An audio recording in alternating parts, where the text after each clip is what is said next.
diagnosed at the age of 20, no history of kidney disease in my family. It was one of those things that about 6 months before I was actually diagnosed, I started to feel just generally unwell. It wasn't one of those things that kind of hit me straight away. Lack of appetite, not sleeping properly. And then I started to notice the kind of weight loss. And you go to your GP, and in the best of intentions, ask him what's going on. Oh, you're probably a bug, probably this, that, and the other. And then it got to the point where I really just couldn't tolerate any food at all. And bless the GP, it was a locum, she prescribed me with a mouthwash. And that was what led to me insisting on a blood test, which then showed that one of the measures that they look for when they're testing for renal function is a toxin called creatinine. And a normal creatinine range is between 60 to 100 with normal kidney function. Mine was 1700, I should have been dead. And when I went in to hospital, that 2 days later after having that diagnosis, I was straight onto a dialysis machine. There was no lead up to it at all. So I didn't have chronic kidney disease, I had chronic renal failure, which meant that I had no option but to be on dialysis 3 times a week. And that was back in October 1987. In December 87, I had the good fortune of being called in for a transplant, which was highly unexpected, being background. I was kind of told the stats would be that I would be waiting a while, but alhamdulillah, I got called in. Had the transplant, everything was kind of okay, but within 2 weeks it was rejected. My body rejected it in such a way that my toxin levels was so high that they said to me that it would be probably about 5 years when I would be reconsidered for another transplant. So what do? I had, my parents, elderly parents, I had a family.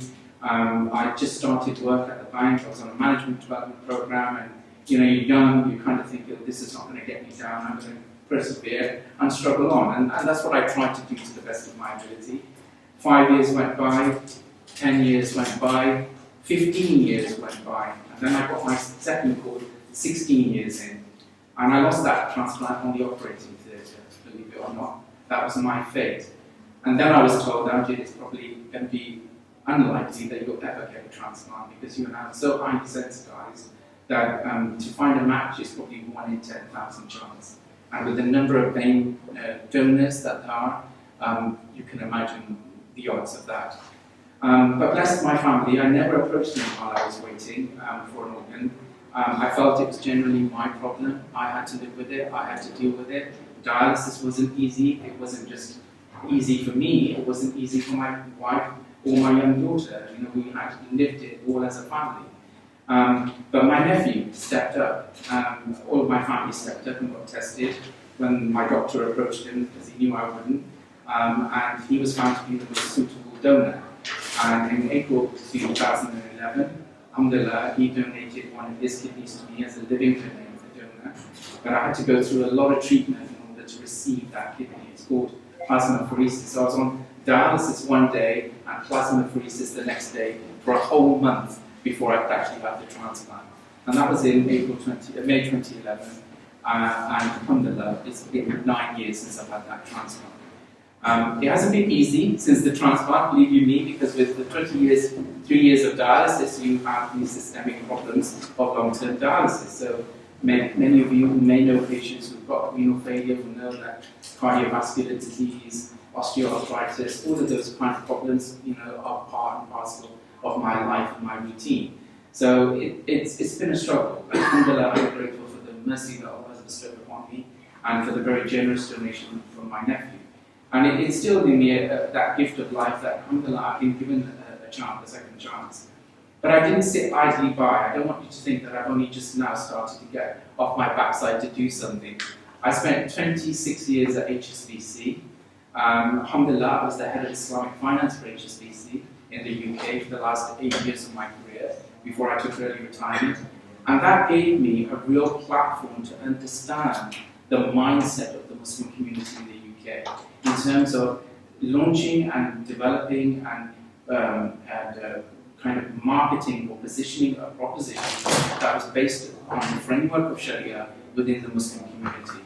So that to me was, alhamdulillah, again another blessing or something in my toolkit that when I had the transplant and I was advised to take early retirement after 6 months you've had enough of Candy Crush and Homes Under the Hammer, you've got to do something. And I thought, well, what can I do? And believe me, I couldn't talk about being an organ, being on dialysis while I was on dialysis. It was one of those things that hardly anybody knew that I was a kidney patient. So work colleagues only on a need-to-know basis, customers, clients only on a need-to-know basis. So I persevered through, alhamdulillah, got to fairly senior ranks within the bank, and alhamdulillah, by the grace of God, they looked after me and they were free to take early retirement. And this is when I thought to myself, well, what can I do? Allah's given me this gift. Do I now sit on my hands and watch other people suffer the way I suffered? Or do I do something about it? And I spoke to my family and I spoke to local scholars and imams, and they said, Ramji, you don't want to go there, you don't want to touch this. It's too taboo a subject. Most scholars are against it, most communities are against it, and all you're going to end up doing is frustrating yourself. And I thought, well, look, you can take that attitude and do nothing, or you can actually go out there and give it a go. And that for me was, alhamdulillah, where I felt I needed to do something. So moving forward in terms of what did I do? Well, I knew that the role of faith was important because of the history of working in Islamic finance and the mindset, and looking at it from my own personal perspective, while I was waiting, did I ever consider organ donation? To be honest, before I was diagnosed, no, I didn't. And I think most people, until they're affected by that situation, won't think of it as being a high priority in their life. And it is only until it hits you, or you know somebody in your close circle of friends or family, that you think, hang on a second, God forbid, if that was me or my child or my brother or my sister, what would we do?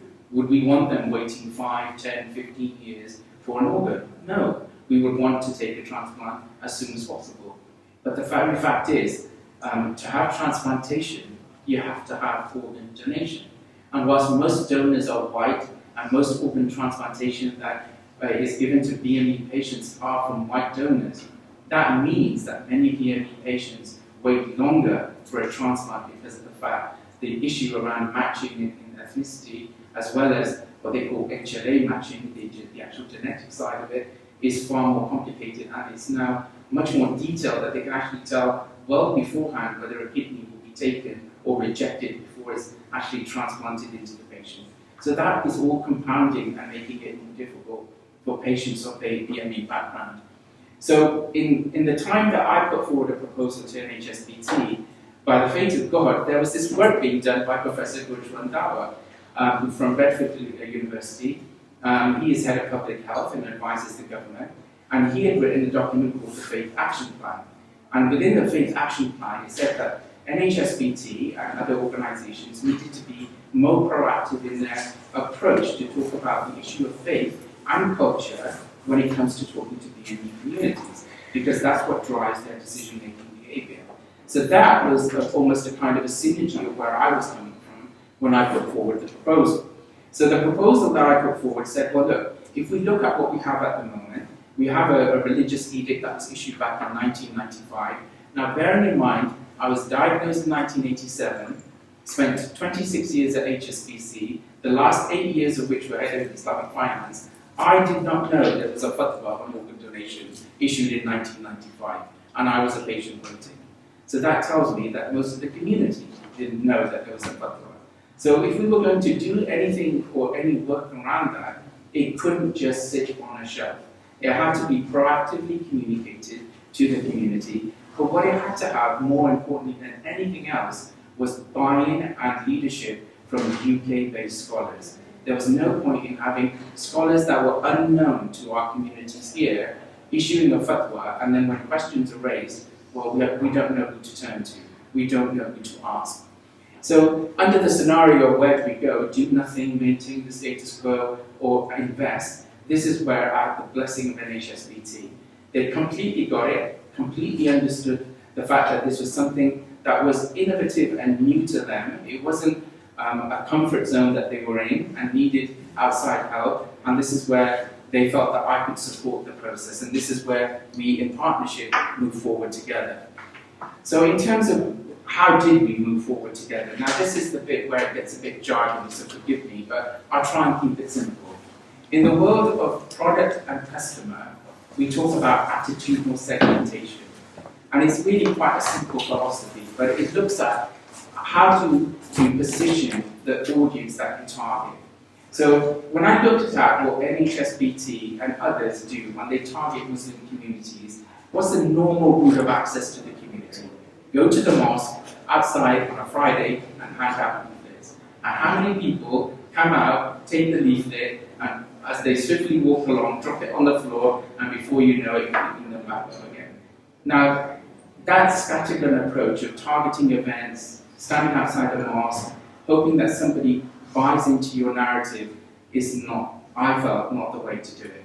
So what were we looking at in terms of the audience? Well, there were three distinct segments that I understood when I was running Islamic finance. And the first was interested but uninformed. Second was interested but cautious. And the third, we are complete cynics. So this was more or less mirroring what we were talking about when we're talking about organizations. In fact, it probably mirrors most things when we're talking about behavior change with the Muslim community. They know about it, but they don't know enough. But they want to make a difference, but they need more information. They're interested, but they're really cautious. Well, cautious from the sense of what my family think, what will my scholars say, this is right with my faith, will I be accepted, all of these things. So we need to address that. And then the cynics are those, well, unless my scholar, my imam, rubber stamps this, I'm not going to touch it. And we're never going to get there. So do we focus all our effort on that? No, you don't. You focus in on the first two. So when we look at the first two, next slide, Andy, sorry. We kind of looked at that. If you broaden that out as this attitudinal kind of approach, you go from your very laissez-faire Muslim, when in Rome do as the Romans, to your more orthodox, very practicing Muslim who follows a particular mindset, which is much more at the kind of cynics end of the group who will say, unless that scholar is endorsing it, I'm not going to talk to you. Now, what I said to NHSBT, and to be honest, they didn't argue the toss, they just said, you're gospel to us, we're going to do whatever you say. It was, they said, look, let's focus in on a group where we can create traction, we can create advocates, we can create ambassadors within the community itself. So what I termed as the moderate, enlightened, educated Muslim who is interested but either uninformed, interested but either cautious. And focusing on them and understand what is it that they want to know and understand about the issues when it comes to organ donation, in terms of permissibility, the process, where it sits within their faith, all of those issues. And in order to do that effectively, you can't sit in an ivory tower and assume that you have all the answers. And what we did over the course of 4 years is that we ran a series of workshops, insight workshops. We began with the Muslim Scholars Conference. So we invited in scholars from all schools of faith, right across the UK. We brought them together and we said to them, very simply this, no prescriptive directive. We just said, look, this is the challenge and this is the dilemma. These are the number of people waiting. This is where we are at the moment. If we do nothing, maintain the status quo, these are the outcomes. Where do you think we should be? And the fact is, we've done a whole lot of insight before all of that. They said, look, we agree that this is an issue that needs to be addressed. Some of us are on the fence, some of us are really uncomfortable with it, and some of us have already made up our mind and we're more progressive in our position as to where we should be. But what we needed to do was to build a consensus of some sort that we could go out to the community with and be able to say confidently, look, we've gone out, sought independent advice, and this is the position where it stands at the minute, moving on from the fatwa of 1995. Unfortunately, despite our best efforts, and despite numerous meetings and conversations with the scholars, we kept hitting an impasse as to who would be the one that would step up and take ownership. And alhamdulillah, by the grace of God, after a range of series of workshops again, with clinicians, experts around neurological death, all of these things, all of the questions that they asked, we came to a point where Mufti Muhammad Zubair, based up in Bradford, a leading scholar in terms of bioethics, his strong history of organ donation knowledge, over 20 years worth of knowledge and experience, he said, look, I'm prepared to do it, but these are my caveats, this is what I need. And what he said would originally take him 2 to 3 months, actually took him six months in total. And we now have a fatwa from him, a 107-page document, where he covers all of the issues relating to organ donation from a Sunni perspective.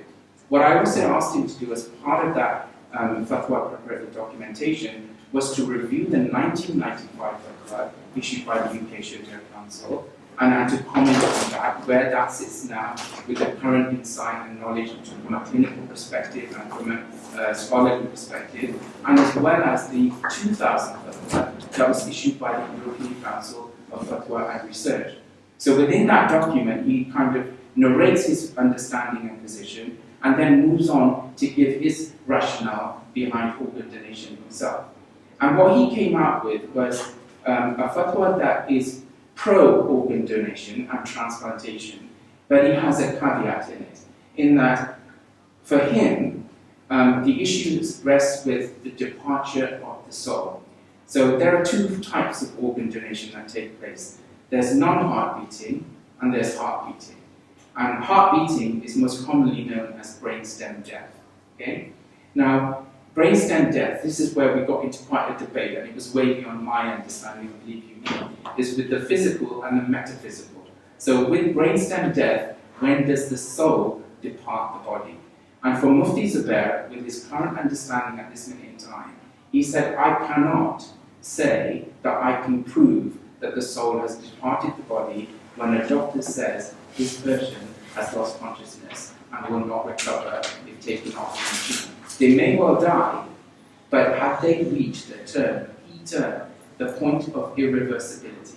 And that means that could they be brought back to life if there's clinical intensivists were to intervene? So that is where he has left it and said that look, transplantation as a process is permissible within the framework of Sharia. Organ donation is permissible, but as long as the soul has departed the body, that means that the heart has stopped beating and that there is a clear sign that the person has died.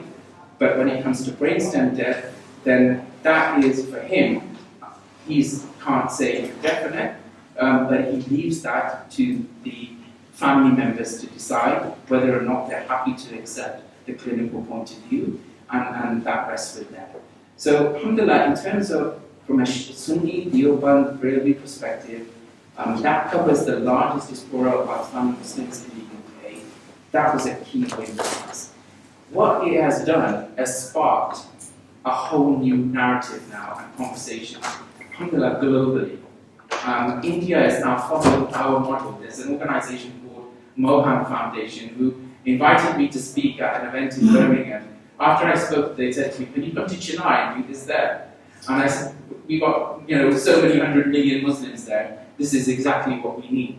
But alhamdulillah, what it's done is where I thought 6 years ago, and Andy and I were talking about this earlier, is that I questioned myself: Am I doing the right thing? Is this wrong? Am I going to be questioning the side of Allah? Have I done something wrong? Because lots of people don't agree with organ donation. They say, I have people used to say to me, "Just accept your fate. You're going to die on dialysis. That's it." People can be as rash as that. And that's fine, everyone has their view. But for me, I felt that having lived a life as a dialysis patient, seeing what it had done to me, what it had done to my family, I wasn't going to just sit on my hands and do nothing. And I wanted to be a small voice for the voiceless, because I know I couldn't speak up about it while I was waiting. But alhamdulillah, now that I have a kidney, it's not for me, it's for all the other people that are waiting. So alhamdulillah, I hope that endeavor makes a difference to members of our society. So where are we in terms of our phases of engagement? Well, alhamdulillah, we've done a lot of work. Over the course of the last 6 years, we've developed a database of over 250 community stakeholders across the country. They're all active, proactively engaged in the process when we need to do outreach. The government have put some real effort into this now and are providing funding to NHSBT, who through an independent panel of 12 or so members review applications from community organizations to do work in the community, particularly BAME, around promoting organ donation and the social and humanitarian benefits of that. And that's been running now for 2 years, and there are plans to extend that further. There are lots of organizations, you will have heard about BEMA doing lots of talks across the country. We're actively supporting that work.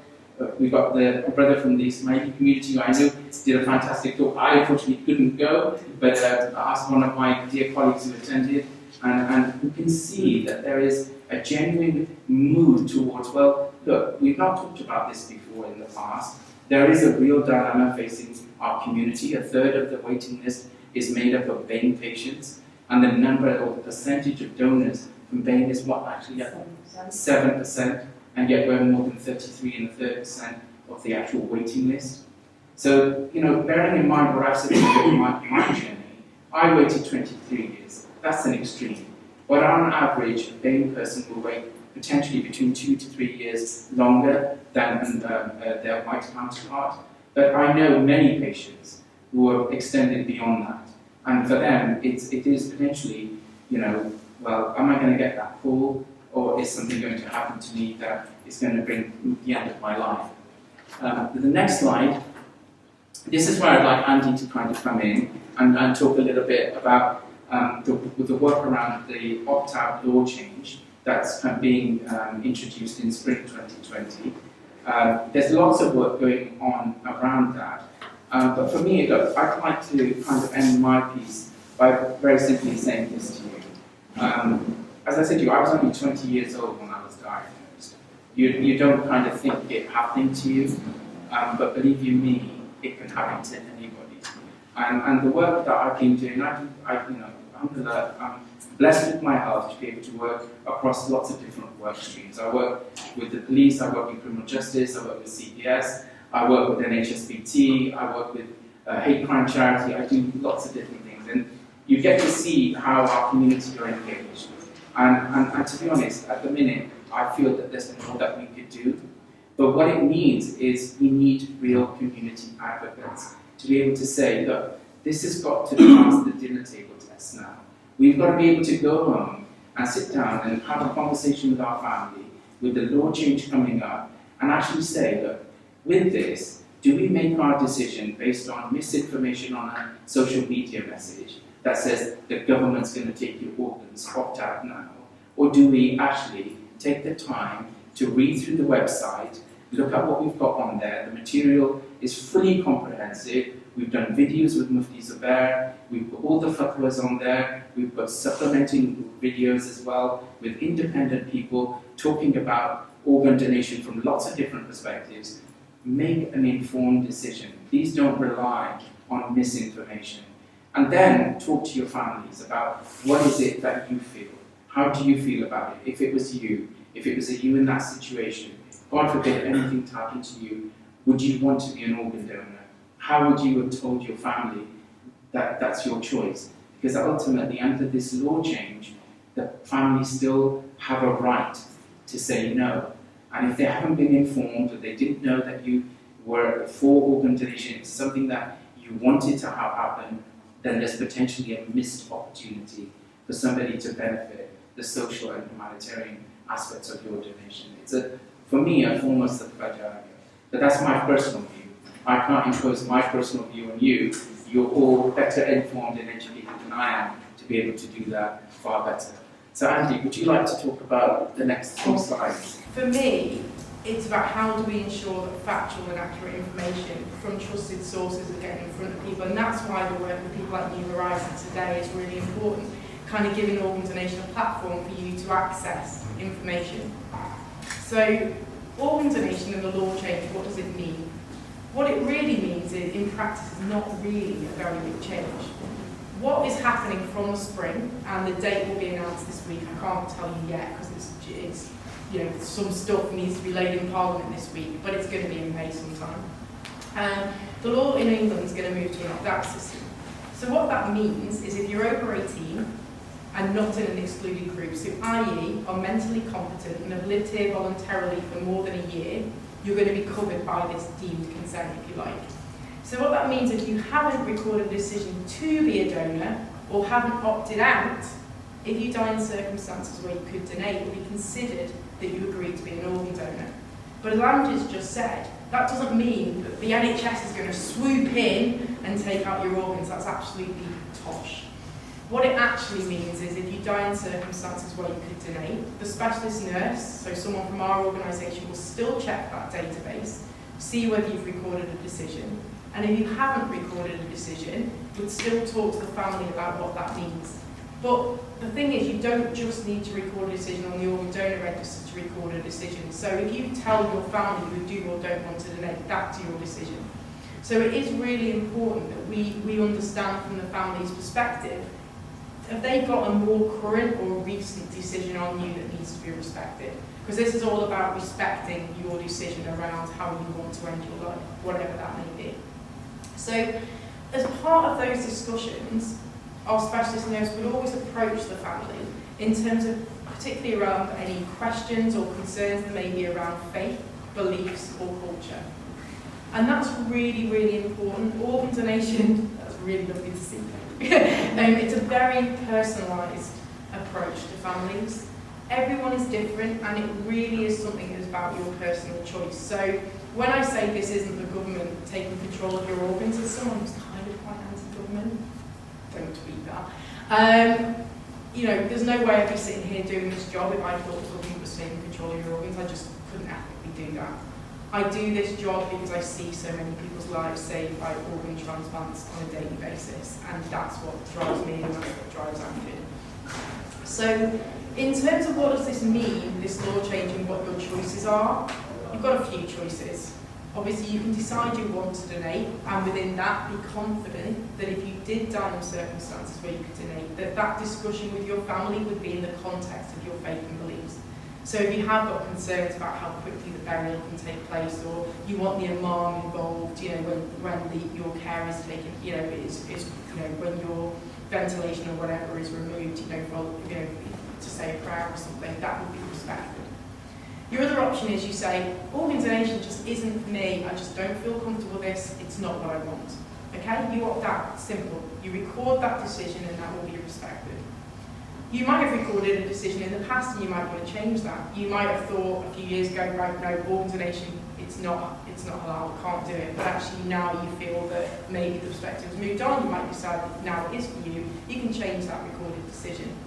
And another option that some people take up is, actually I'm really not sure, but I know that my faith is really important to me, or you know, I'd rather another member of my family makes that decision for me because they're going to be the ones going through the difficult time, because I'm basically died, they're the ones that are grieving. You can actually nominate someone else to make that decision legally for you.